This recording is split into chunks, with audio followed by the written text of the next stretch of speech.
Fallout 3! Released a decade after Fallout 2 and made by Bethesda, this ain't your daddy's Fallout. Wait, 2008? I'm recording this in 2024. This may be your daddy's Fallout. However, it's certainly not the Fallout I've been playing. This is the first time we're also going to be getting into games that I'm sorta a little familiar with. Much like when I played Minecraft, you can't watch other people play video games as much as I do without learning a little bit about a franchise this big. Okay, 10 years, a new developer, and an entirely new dimension of space added to the universe. Surely, war has changed this time. Hey, what about Tactics and Brotherhood of Steel? I didn't wanna. Anyway, the opening.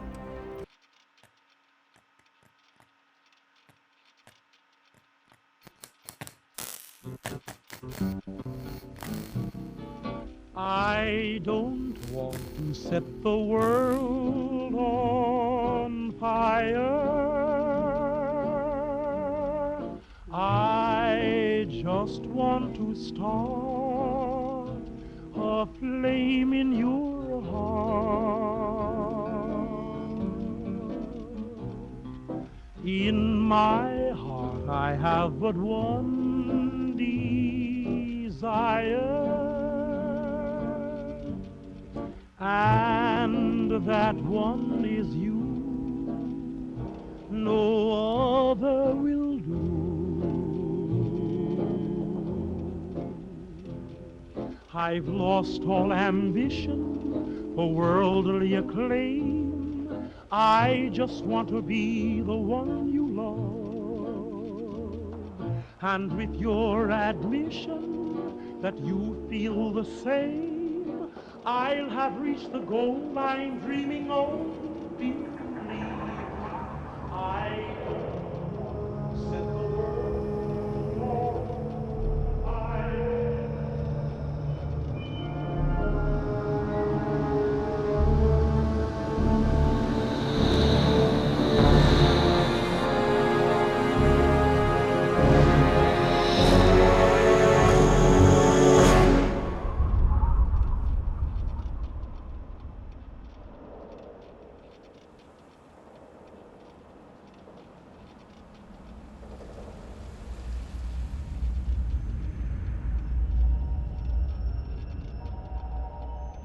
War.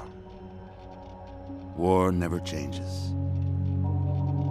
Since the dawn of humankind, when our ancestors first discovered the killing power of rock and bone, blood has been spilled in the name of everything from God to justice to simple psychotic rage.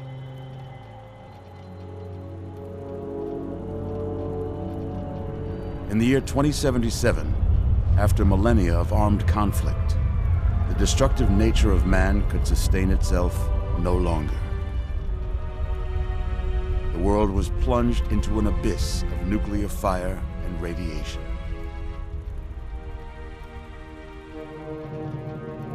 But it was not, as some had predicted, the end of the world. Instead, the apocalypse was simply the prologue to another bloody chapter of human history.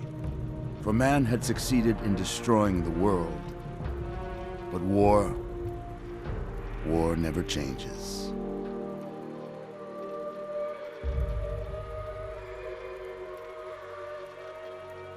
In the early days, thousands were spared the horrors of the Holocaust by taking refuge in enormous underground shelters known as vaults.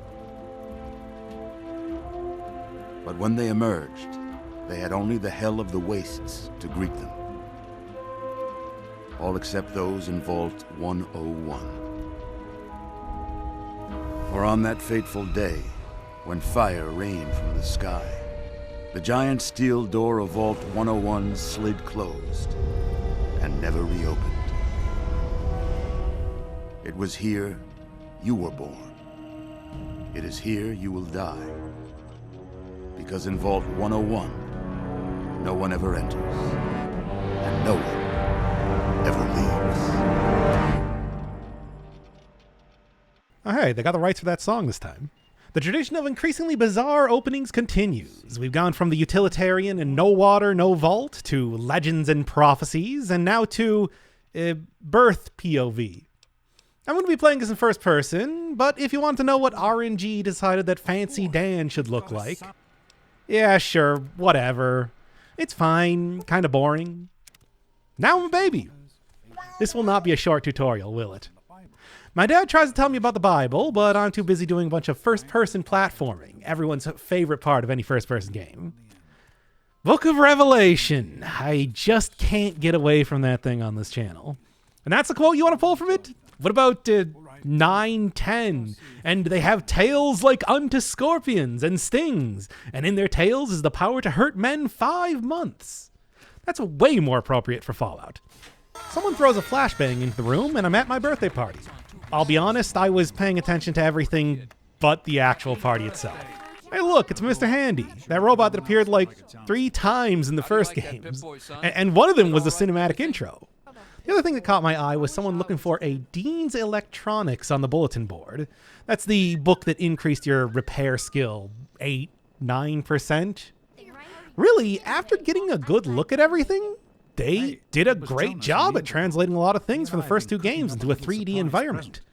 Either the development team had a lot of respect for the original titles, or someone high up said, we didn't buy this franchise just to use a little cartoon guy. Make a real Fallout game, even down to the small details. I really like that. I ate a sweet roll and got a poem. Whatever, who cares? Because the next present I get from my dad is a BB gun to help ease me into the new first-person shooter combat system. This is a weapon that existed, but I didn't even bother using in the first 2 games because, come on, it's literally a toy, and it's not much more powerful here. Hey, they introduced cockroaches. I'm surprised it took until the 3rd entry in the series for one of the most iconic pop culture radioactivity things to show up. I'm able to hit targets and the bug like a real gamer, in the only time in this playthrough I'll be able to say that phrase. 6 years later, I'm taking some kind of silly test to determine my tag skills. Okay, I don't need to see Fancy Dan 2's entire life story. I know how these games go. You tell me I need to find some sort of MacGuffin, and then the plot changes in the 3rd act to stopping some bad guys. It's all an excuse to explore the world in the end.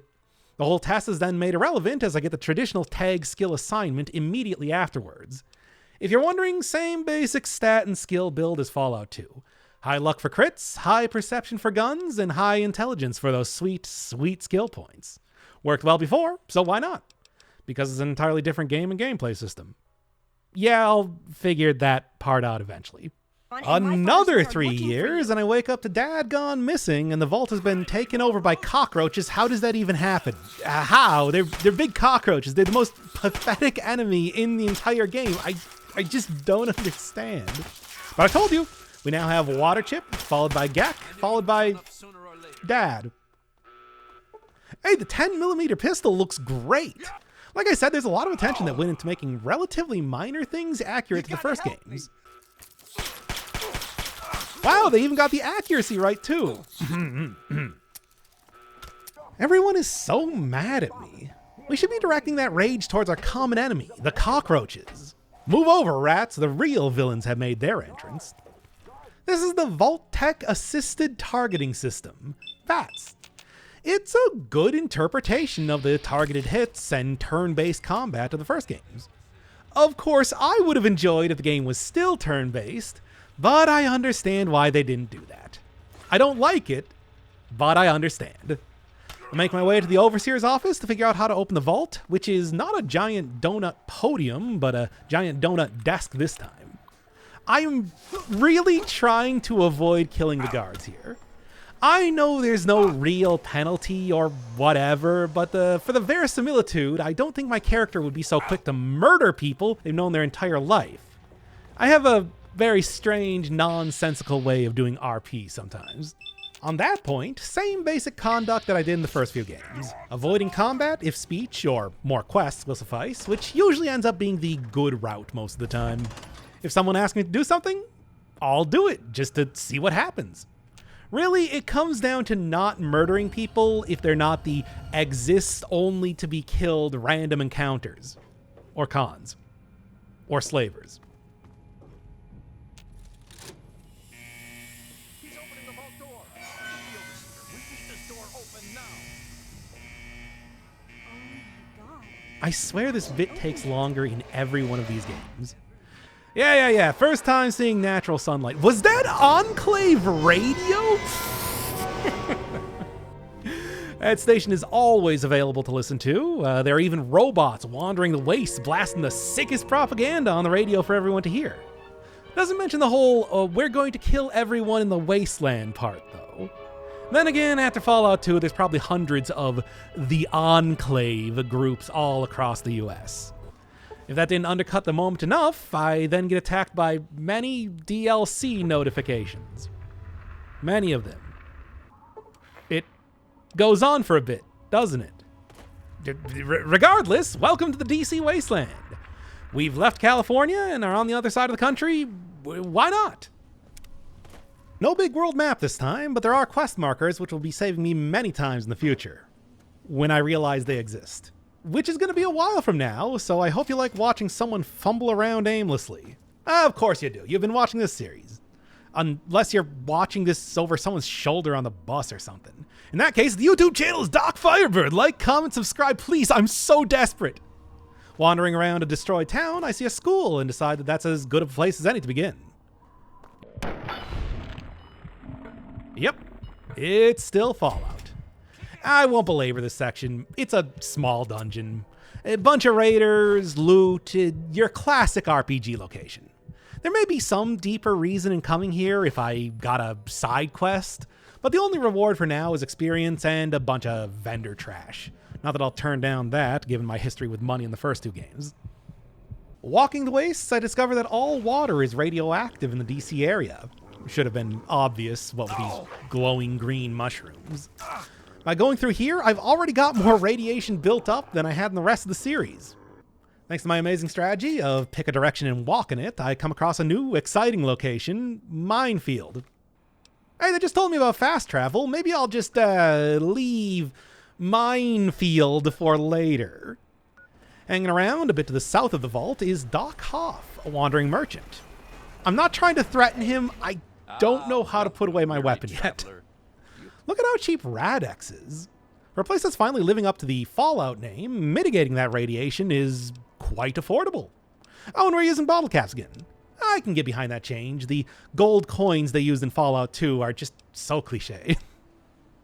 Right next to Hoff, there's a huge structure? Dome of scrap metal and slowly rotating industrial fan. I would if I knew how to put it down. This is the city of Megaton, the place you're supposed to be going first. It's the Shady Sands, Klamath of Fallout 3. By the way, it's Klamath. 71 missions and only lost one chopper. Rotor malfunction over Klamath. Hard landing, but I walked away. Thanks, New Vegas. Wait, did that person just admit to being part of the Enclave? We'll get to that in the next game. The sheriff greets me at the gate, giving me a bit of history about the town. It's a small settlement made by people who were denied entry into Vault 101. Seeing as Sims is the information guy, asking about my main quest directs me to the local bar owner, Moriarty. Oh, and the town is built around an atomic bomb. Yeah, you can see a big cartoon bomb right in the middle. People develop a cavalier attitude about these sort of things when living in the Fallout universe. Does not explain why the original settlers decided to build a town around it, though. Taking a closer look, there's also a guy next to it talking about how cool and great and awesome the bomb is. To be fair to Cromwell, it is pretty cool in spite of the danger. I buy a handful of stimulation packages from the local doctor, because if this game is anything like the others, I'll be comprised of 90% stim pack juice by the end. The other 10% is the thousands of bullets I catch. Fallout 3 is a lot more stringent about stealing every single item of value that an NPC owns, but there is a holotape on one of the tables available to pick up. Some kind of escaped android around here. Sure, I'm focusing on the main quest, but I'll still pick up side quests if I feel like doing them later. Moriarty Saloon is up on the second level of Megaton. Rather than going through the front, I decide to lockpick the back door for some reason. Moriarty greets me and is not pleased, but not that displeased, as he's still willing to talk to me. 100 bottle caps for the info, eh? Yeah, it's a lot cheaper than buying Vic as far as first quests go. The Galaxy News radio building. Guess it's time for me to get on that road again. I just can't wait to get on that road again. Making music with my friends, etc. Oh, I'm punching things now because I ran out of bullets. You know, as you do. A single shot doesn't pack the same punch that it did in the previous games. Heading into the city means heading into the DC Metro, and oh no, mole rats! And I've already resorted to punching them. And I died. Now this is a real Fallout game. Thankfully, there's more than just stimulation packages to heal you in this game, and I spend a good chunk of time at the nearby water fountain. A little farther into the maze of subway tunnels, I encounter feral ghouls for the first time. It seems the developers want to have more than just rats, ants, and raiders as early game enemies, and made some ghouls into more traditional zombies. It fits in with the first-person shooter gameplay. What? Why is there a super mutant here? I can't believe the goofy post-apocalyptic orcs are back. I'll quickly find out that they're not only back, but probably the most common enemy type in the entire game. The Master could have only dreamed of having an army this large. That said, my laser gun that I picked up in some office safe made short work of it. An office safe. I'm just happy they're not saving all the energy weapons for endgame. After I find an exit to the metro, I see some kind of, I don't know, fire alarm on the ground. Ah. And I thought I avoided minefield. DC is in bad condition. Needless to say, it's not so much a city as a large RPG dungeon now. Complete with orcs. But don't worry, I'm saved by the Brotherhood of Steel. I can't say that I'm surprised the Brotherhood is a huge part of this game. They were the namesake of both Tactics and the PS2 spin-off. I think they're a bunch of dorks, but everyone else loves them. Look, I don't know who the super mutants have overrun. Hey, what a coincidence. The Brotherhood are also going to Galaxy News Radio, so I follow along and let them gun down super mutants for around 10 minutes or so. Yep, this came out right around the time of Call of Duty Modern Warfare. Someday I need to play that game, if only to see what it was all about. In front of the news building, I get my fastest set of power armor to date off of a dead Brotherhood member. It doesn't even matter because I need training in this game to use it. Then I'm promptly killed by a super duper mutant. They wanted me to pick up the missile launcher to save the day and finish off the set piece, not start messing around with power armor. Fine. I shoot the big boy. We're all very sad that one of the people I just met died or whatever, and they finally let me into the building. Meet DJ Extraordinaire, 3Dog. So while I was talking to him, I realized that the main quest dialogue is sort of hilariously pathetic. I decided to fully commit to the RP. Please, 3Dog, my daddy, where's my daddy? Please, I need my daddy. He's not going to tell me. Not until I desecrate a piece of space race history so 3Dog can broadcast a little bit further. It's the in-game version of that dumb like, comment, subscribe bit I did earlier. On the side quest front, I've now got enough explosive skill to disarm the bomb in Megaton once and for all. Sorry, Cromwell, I need the money. Not that he has anything to say about it. There's a helpful exit in the back of the news building that will lead me to the museum that I need to ransack. But not before I take another trip through the zombie-infested DC Metro. Remember how I said that I didn't really understand how the quest marker thing worked? I get lost. Very lost.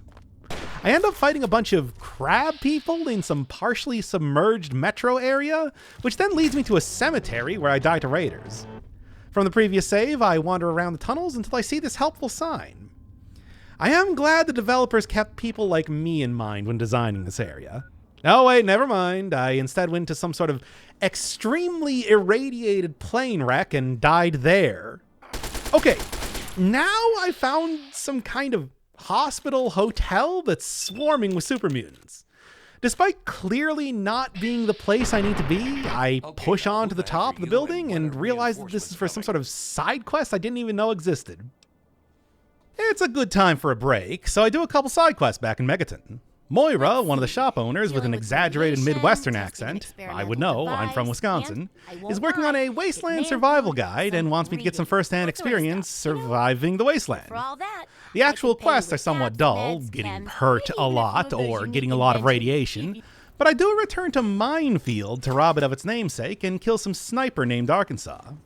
There must be more story to this area, but I'm not going to turn down a free sniper rifle. DC Metro, DC Metro, going through the DC Metro.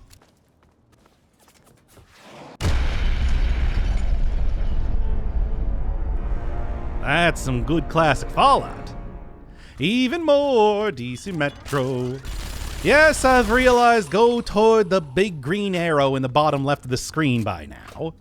I arrive at the Washington Monument, the place I need to install the relay dish, when I get it. I still check out the place, getting enthralled by these elevator buttons that don't move even when the rest of the elevator is shaking. Buggy buttons aside, there's nothing to do here. The Washington Mall, I think that's what it's called, is now a battleground for both Brotherhood and super mutants, making traversal difficult. Difficult if you don't just stick to the edges of the map. In the museum itself, there's a bunch of super mutants, a not too subtle reuse of the vault assets, and the relay dish itself. It's another big old dungeon, not going to be getting a whole lot of story to cover here. It does highlight how much more combat-focused the main quest is compared to the previous games. Dish in hand, I head back to the Washington Monument to get enthralled by those elevator buttons again. They're so mesmerizing. And install the dish. Job well done, if you ignore the part where I got lost for 2 hours. Three Dog is thrilled to have the radio station broadcasting in an extra couple hundred meters. Please, my daddy! Whoa, now. At this embarrassing display, he divulges that my next location is Rivet City, which is pretty much the San Fran tanker from Fallout 2. Also a mention of Project Purity, which sounds ominous, especially with some remnants of the Enclave still hanging around. Or someone calling themselves the Enclave that's running the radio station. Wow. No incredible adventures occur on my way to Rivet City. It's as simple as walking south far enough. I'll admit it. I'm a lot less incentivized to explore the world and find this stuff ahead of time if they're not giant green circles on a world map. I'm stopped mid-jump like it's classic Mega Man and asked to state my business. State your business. You know what that means. My daddy gets him every time. There's a marketplace on the lower level, which gives me a good place to unload all the junk I've been carrying around and get everything repaired. It's not enough that I keep running out of bullets with my guns. It's also hard to keep these weapons in good condition. At least until you understand that weapons can be repaired with the same type in the menu. It's shameful the amount of assault rifles I tossed on the ground prior to learning that. In the Rivet City Science Lab, I talked to Dr. Lee, my daddy, tell me where he is, and get the full explanation of what's going on. Project Purity is a big water purifier. You get it, right? A person exiting a vault for the first time, fixing a water purifier, even an army of super mutants threatening the wasteland with the Brotherhood holding them back. Just like in the ending of Fallout. They're doing it all again. Though this time I'm not even the person fixing the water purifier, I'm following him around. I know the strong suit of Fallout is not the overarching story. The story is just a skeleton where you can craft your own narrative through the freedom it gives you in approaching problems and exploring the world. It's what makes it a good role-playing game. But this is nigh identical. I had the same feeling when Shady Sands suddenly became the new California Republic, one of the most powerful groups in Fallout 2. Alright, let's get over to the Jefferson Memorial and see if Dad is still looking for a water chip. This involves fighting many super mutants, something I'm used to by now. At the water purifier itself, Dad left a pile of diary entries for Dr. Lee? To record his progress if they ever came back? Sure, that's a reasonable explanation. Anyway, one of the foremost scientists of the pre-war era, Dr. Braun, had a reservation in a nearby vault and may have left a large amount of research and discoveries there, the vaults being so isolated from the rest of the world. You might be asking, what sort of things did Braun research? The Garden of Eden creation kit. As stated in the advertisement, the leading survival kit on the market. If only the people of Vault 13 knew the power of that miniature pen flashlight. He also likely researched things more relevant to water purification. It's not as though the Geck is going to turn out to be the water chip.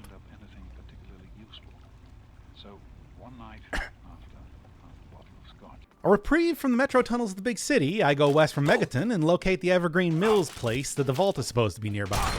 On entry, it's obvious that Evergreen Mills is a raider base used for slave trade. Trading slaves to who? Rivet City? The Brotherhood? I don't know. I give a good attempt at fighting my way in, but it's such a drain on my stim packs and bullets. The second bit is the really bad part. I go through my entire inventory of bullets on the regular as is. I shouldn't be wasting them on an optional area like this. After reloading, I walk past the mills and go towards the quest marker, arriving at an auto shop called Smith Casey's Garage. The big sign says Red Rocket, but that's the name on the map. In the garage is a not nearly as hidden electrical switch and a staircase to the vault. Vault 112 is the VR vault, where everyone is hanging around in some kind of black and white 60s suburbia. Richardson talked about the vaults being a giant social experiment, but I could never figure out what, say, the experiment was in Vault 8. From what I've seen, 3, New Vegas, and maybe 4 give most vaults a wacky gimmick, some more obvious than others. Inside the simulation, one of the residents, Betty, asks me to make a child cry, and who am I to turn down any quest given to me? Yeah, that works. I suppose it wasn't the most cerebral way to deal with the situation, but it was definitely effective. Oh, we all saw that coming. You're not being sneaky, Braun. Now that that's out of the way, my dad! Next task to impress the sadistic scientist? End a marriage. Before I can start my filthy, disgusting work, old Lady Dithers stops to tell me that the simulation and Braun are evil. Well, yeah. I didn't think I was getting good karma by beating up a child. Much more pertinent is the information about a fail-safe terminal in the abandoned house. And take a look, I'm in front of the abandoned house right now, so let's get busy killing everyone in here. Okay, I break up the marriage first.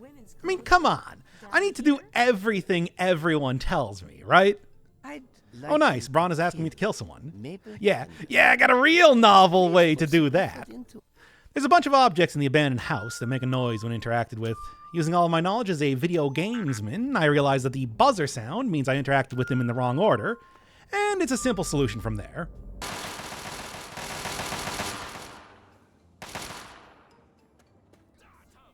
That'll do it. Braun is not as amused as I would have assumed. Well, I thought it was funny. As for my dad, Braun decided to recreate the Hound of Florence with him as the main character. That was a weird adventure. My daddy, finally! Dad is less enthused to see me because it is so important to get a finite amount of potable water to a relatively small area of the wasteland. He could have spent the last 20 years figuring out how to mass manufacture smaller water purifiers like the ones in the vault, or even setting up a free water merchant business like they had back in California. But you don't understand, son. It's not about the water, it's about being like Fallout 1. And the Geck is the water chip. Can't we use the Geck for its intended purpose and create another Vault City or Arroyo or whatever? The kingdom of the world is become the kingdom of our Lord and of his Christ, and he shall reign forever and ever. How about that? You love Book of Revelation quotes. Then everyone wouldn't have to live in scrap metal shacks, and they'd have potable. No, son, that's like Fallout 2. Let's hurry. Not the first game. I know what we need. For the Lamb that is in the midst of the throne shall be their shepherd, and shall guide them unto fountains of waters of life, is probably what my dad is saying. Well, this guiding is taking too long. One fast travel later, I'm selling all my vendor trash, and I start that escaped android side quest back up. I saw a speech check and went for it. I make it back to the derelict ship's science lab just in time for my dad to show up and continue the plot. That NPC on the left is how I feel about all this. Waiting outside the Jefferson Memorial for the scientists, I'm suddenly treated to some really amazing dialogue. Victoria tells me that the escaped android quest isn't all that interesting, and gives me some items required to complete it. Sure, I wasn't planning to do much more in that quest anyway. Right behind her is my dad, not at all surprised to hear that I killed everything in the memorial without even being asked to. Dad has me do some dull maintenance work, like replacing fuses and unclogging pipe.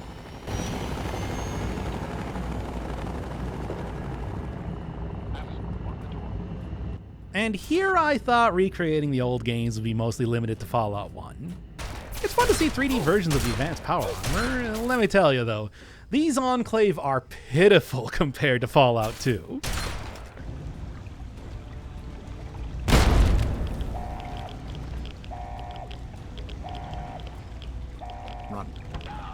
Run. Ah well, easy come, easy go. Taking my dad's advice, I start to run. Only to realize that run means talk to Dr. Lee. Lee, me, and the scientist crew escaped through the scenic underground tunnels towards safety at the Brotherhood base. Most interesting thing here is that Lee is absolutely terrible at the hacking minigame.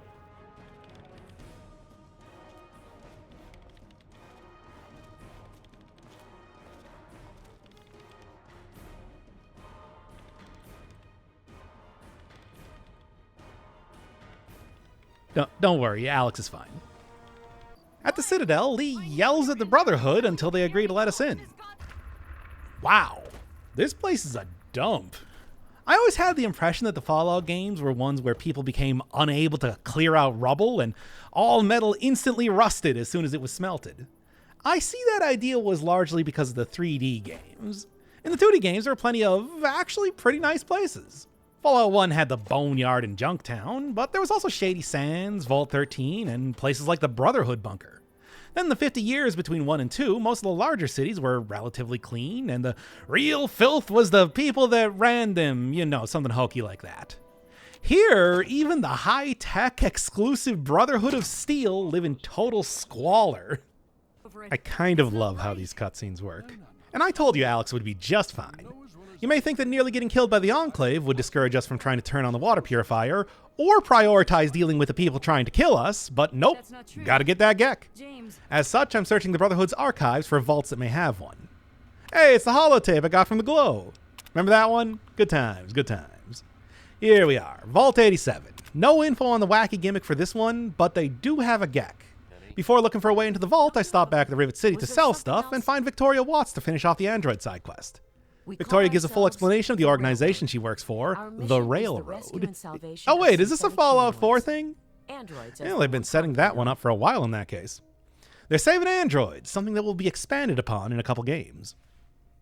In the far northern part of the map is Lamplight Caverns, a set of caves that happen to be close to Vault 87. Bunch of kids live here. Surly kids. At least they confirmed there is an entrance to the vault in there.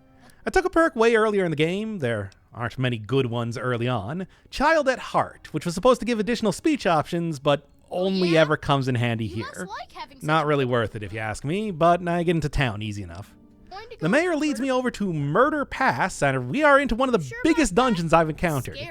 Vault 87, let's just call it what it is, Fallout 3's Mariposa military base. Not only because I'm gunning down a large number of super mutants, a large number, as you're seeing, but because the Vault's gimmick is that they were doing FEV experiments. A much less impressive version of FEV at that, something they even admit in the experimentation logs. It's not all violence in here. Okay, it's almost all violence in here, but deep in the vault is Fox, who is willing to get the Geck from me if I free them from the room the other super mutants lock them in. Super mutants are resistant to radiation, eh? I don't think that ever came up before this point. Maybe if I did more quests in Broken Hills. Of course I'm going to help out Fox. They told me to do something. I can't not do it.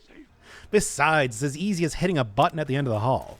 Fox, as promised, goes and grabs the Geck. Simple as that. Well, let's get this water chip back so I can... Oh no, not another birthday party! I know only a little bit more about the Elder Scrolls series and Fallout, but Bethesda really likes this scene, don't they? Also, how did Autumn survive the whole flooding the purifier chamber with radiation thing? I didn't know any codes, but recording this now, I understand that it's supposed to be that Bible passage at the beginning of the game. The other code I could give is 704, and I heard the number of them that were sealed. 144,000, sealed out of every tribe of the children of Israel.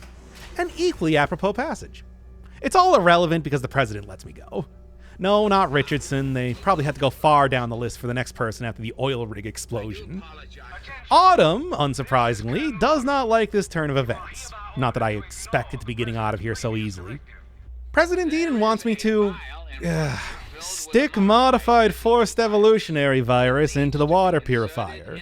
Did it really have to be the same thing? Placeholder name and all? You could have called it Wormwood. Keep on with that Book of Revelation theming. This is the Christian Fallout game. Still a strange concept to me. Oh, yeah. I'll do exactly what this gullible fool tells me, and I try to throw away the canister as soon as I leave the room. Stupid quest item status ruining my bit. I leave the questionably secret base, kind of confused as to what that was all about, but that could describe any part of the Enclave. It's only a rinky-dink poison the water supply plan. They waited 20 plus years for someone to create a water supply in the first place, which, to be fair, is on par with how stupid the Enclave plan was in Fallout 2. Okay. Fox is at the entrance deleting Enclave troops. No, really, that guy contorted into nothing. The Enclave are so bad at what they do. Afterwards, I get Fox as my first companion in the series, as the alternative answer seems very rude. Welcome to the team. Shall we go? This is it, the end game. Water purifier is already started up, and we only need to deal with the Enclave that have taken over the Memorial. Fast traveling back to the Brotherhood base, I give them a summary of the events, and we start the attack. Communism is a lie.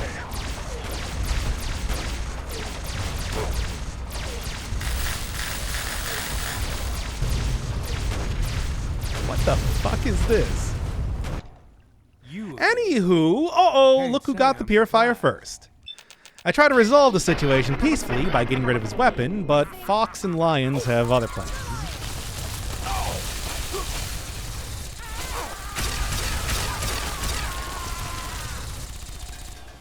Autumn is no Frank Horrigan, Well, that's that for takes sure. care of that.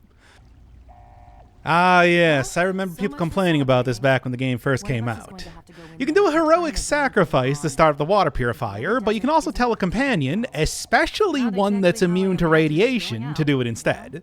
I So, may what should we be do? misremembering, Draw but I straws? think that second part was added after many people complained. If The that's how you developers wanna really do this, expected you, fine. a But be quick about it. 19-year-old child, to be so devoted to your father that you would die to fulfill his dream, even if better options existed. So, Fox saves the day.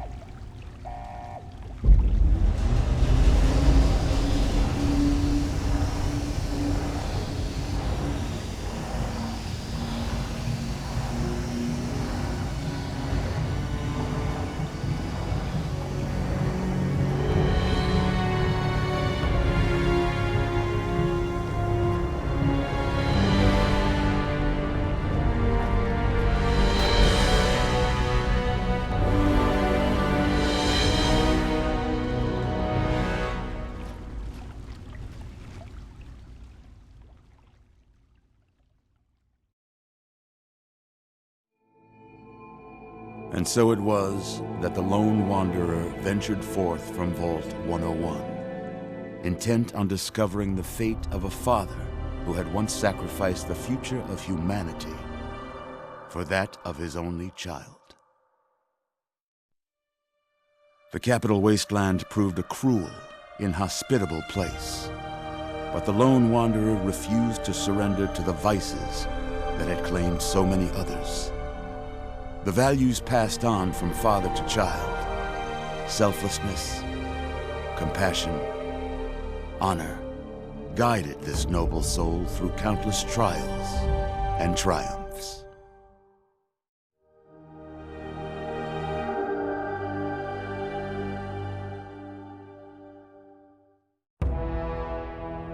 It was not until the end of this long road that the lone wanderer was faced with that greatest of virtues, sacrifice.